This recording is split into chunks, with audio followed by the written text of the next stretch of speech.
The Department of Energy will release another 15 million barrels from the Strategic Petroleum Reserve, extending our previously announced release through the month of December. The market spent the week looking for some form of rescue from earnings, and they did get a bit of it from companies like Netflix, with Reed Hastings giving thanks. Well, thank God we're done with shrinking quarters. So that's the big feeling of we're back to the positivity. But Tesla didn't help much by disappointing on sales, though Elon Musk predicted it would make it up in the fourth quarter. As our factories ramp, we're looking forward to a record-breaking Q4. So it really, knock on wood, it looks like we'll have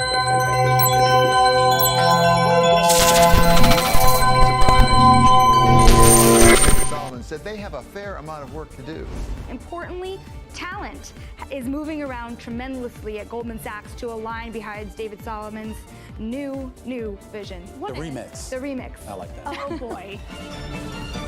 And at the end of what was a wild week, the markets did find some relief finally, with the S&P 500 up 4.74% for the week, while the NASDAQ was up 5.22%.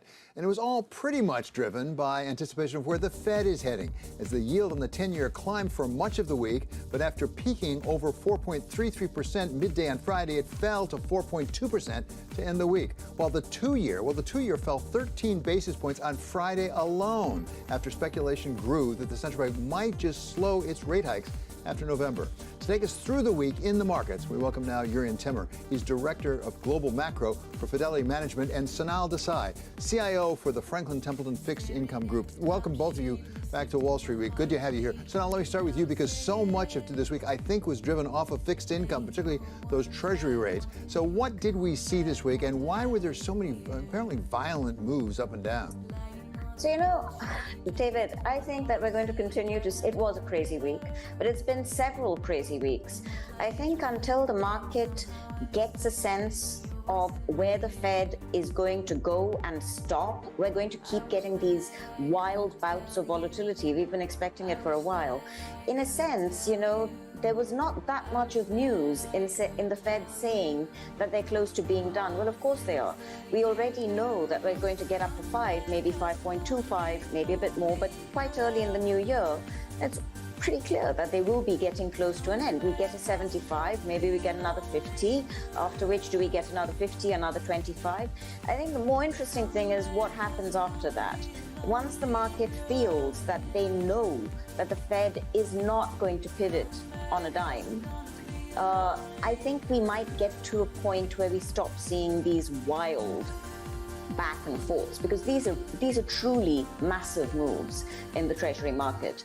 And I would just note that every single data point is going to carry with it this level of gravity in terms of the moves that we see, until we get to the stage that the market buys what the Fed is selling. And that is, they're going to raise, and then they're going to keep it high for a while.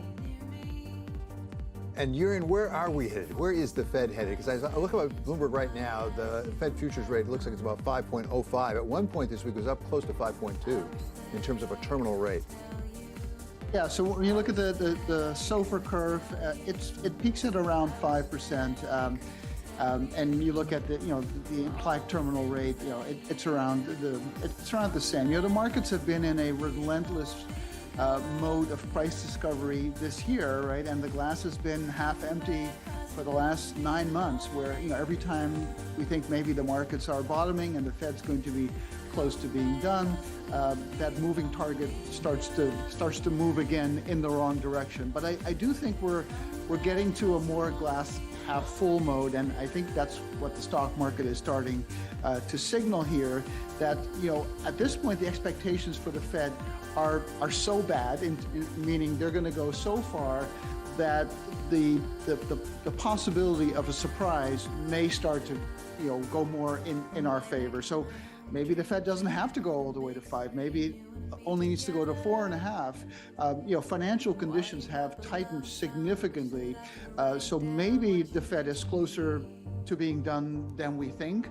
But as Sonal mentioned, that's only half the equation, right? Like, even if we know with clarity where the Fed's going to go and when, whether it's 4.5 or 5 or 5.5, we don't know what the path will look like after that in terms of reverting back to a neutral policy, and we don't even really know what neutral is. Is it 3%? Is it 3.5%? But I think the Fed is pretty committed to getting inflation back towards its target of, let's say, 2.5%. And we're a long ways from that. And so I think the risk is not so much that the Fed overshoots or undershoots in the near term, but that it's going to take longer to get back to a neutral policy after it gets to that terminal point.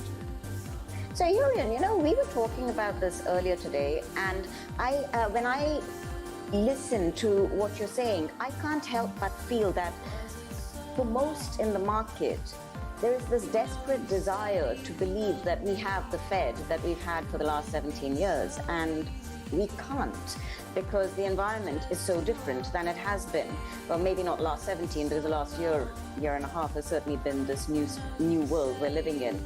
But don't you think that a part of the volatility is markets which have become used to dramatic V-shaped recoveries in asset prices? So you miss the trade. So people keep jumping in, suddenly realize it's not going to happen yet, come out. And so you see these bouts of extreme volatility, largely because the market's been trained to expect that the Fed is going to step in when it gets too shaky. Yeah, no, I agree. And, since the financial crisis, the Fed has been able to not so much put the inflation mandate on the back burner, because I don't think it ever is, but it was able to spend most of its time dealing with the full employment mandate. And then when financial conditions were tightening, they could, exercise the Fed put, as we call it, of course, and ease conditions and get the economy going. And inflation was never a clear and present danger. And of course, now it is. And ironically, now the Fed is in the position where it needs to not only maybe tolerate a higher unemployment rate, but even have that at its goal in order to to compensate for the overstimulation that clearly was happening a year or two ago in the economy with that combination of fiscal and monetary policy. So that Fed put is either gone or out the money, and that does create a different response function in the markets. And so and again, to the point I made earlier, knowing with clarity, which we don't know anyway, where the Fed's going to go and whether it's going to overshoot because it waited too long to start tightening policy in the first place. So now, instead of doing too little too late, it's doing perhaps too much too late. But even then, we don't know how quickly the Fed will be able to go to a neutral policy. And I do think that factors into valuation, because as you know, short rates, the Fed's terminal rate, real rates are important drivers, not only, of course, of the bond market, but of equity valuations as well, per the discounted cash flow. And calculating that present value of future cash flows does depend on where rates go, and how far they go up and how quickly they go back down is going to be an important factor. So now let me jump in here with a question to you. Is the Fed put ever truly gone? Because we thought maybe a BOE put was gone over the UK, but when things got really rocky in the gilt market, it had to come back in. What about what happened in the UK, and what does it tell us potentially here as well about the fragility of the markets and maybe the need for a central bank to step back in to give support?